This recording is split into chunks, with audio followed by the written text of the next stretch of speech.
Oh, salve. Expectata ut 2013 centum liber provocare. De nobis fore hodierno, verberando Archiepiscopus, scripta a Willa Ford. Did you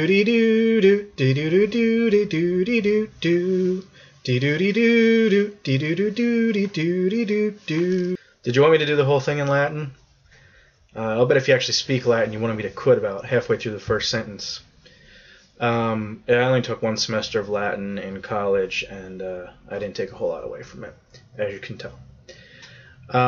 If you haven't guessed, we're talking about Death Comes for the Archbishop. I'm not going to lie. I thought that this book was going to be boring. I thought it was going to be one of those slogs that you have to get through. I just didn't know anything about it to begin with. And so my guess was that it was some kind of like, the later years of some, aging priest in Europe or something. It just didn't sound all that interesting. And I never heard of Willa Cather, if I'm saying that right. But my suspicions, my prejudices, if you will, were exploded by reading this book. That is why you don't judge a book by its cover, or its title in this case. What it's actually about is it's hard to say where it is in the spectrum of things, but in any case, temporally, it's in the mid-19th century, up to about the beginning of the 20th century, in New Mexico, when it first, I guess, became an American territory, and they were taking it away from Mexico. And there's a missionary from French Canada, a French missionary who had only dealt with the Canadians up until then.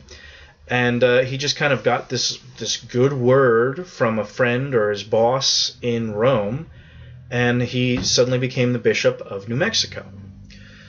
The way that this was written, and this will sound really bizarre, but if you've read them both, you might have a little idea of what I'm talking about. It reminded me in a way of Blood Meridian, not because of the violence at all, but because of the way that they both evoked the American Southwest.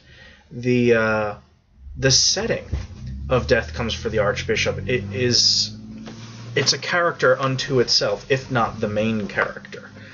The way that it makes New Mexico, and Arizona, it was not defined the way that we defined our states at this point in time, but the way that it makes that area of the Southwest come alive is just it's fascinating. And it was intriguing. All the stories, there is a linear story to it, which is the story of this priest, Father Latour, who becomes the bishop and ultimately the archbishop. And it's his story. But as he goes along and as he goes to the different places, he meets up with other, local priests and the local Indian tribes and sometimes just the locals and this Indian hunter, Kit Carson. He meets all these different people, and they tell him about the history of the places in New Mexico that now make up his diocese.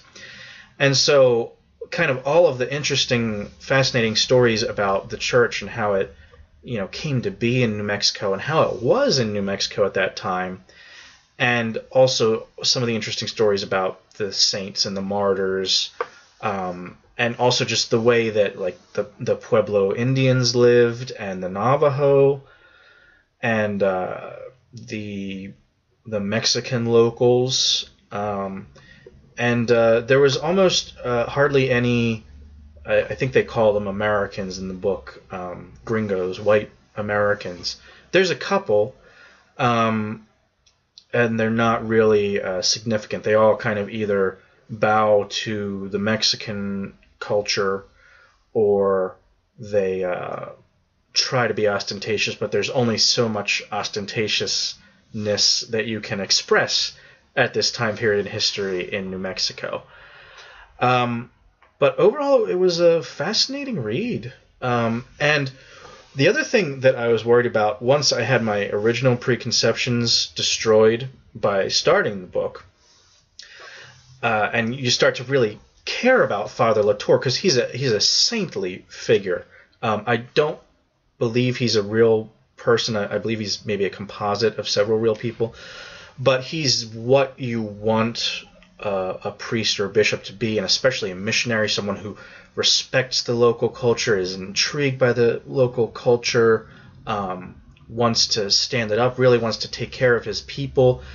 There's other priests in it that are, parasites and vultures, but not Latour. So when my original preconceptions were destroyed, I started to worry, oh, well, the book's called Death Comes for the Archbishop, so he's going to have some kind of horrible fate in store for him, which is part of what a whole lot of the buildup of the book is. It's about, how, tough life is in the Alkali Flats, and how, death can instantly come for you just by, like, a misunderstanding with the Indians, or, priests that didn't understand their parishioners, and the parishioners would just turn on them. There were stories like that. But in addition to the, death by man and death by animal, just the whole landscape could just kill you at any time. So I started to worry. I'm like, oh, Father Latour is going to have an awful, awful fate. But actually, I'm not big on spoiler alerts in this series. But spoiler alert, when he actually dies, it's at the end of the book, and it's of natural causes, and it's because he became old, and he built up the New Mexico diocese into something really meaningful. And, he died surrounded by, friends and well-wishers, even though he was a Frenchman and he could have returned home to France. He so fell in love with New Mexico and had adopted it that he chose to die there. And so when death comes for the Archbishop, it's not a tragedy, but it's, something to be celebrated. His life of service is to be celebrated. So I strongly recommend it. And again, in a weird way, it's kind of like the flip side of the coin of Blood Meridian, the non-horrifying, violent, blood-soaked, the kind of positive side of the American Southwest in that time period. So definitely check it out. Fast read, easy read. I could have finished it in a day. I dallied, and it took me 2 days. Next time we will be reviewing Ragtime by E.L. Doctorow. Thanks for tuning in.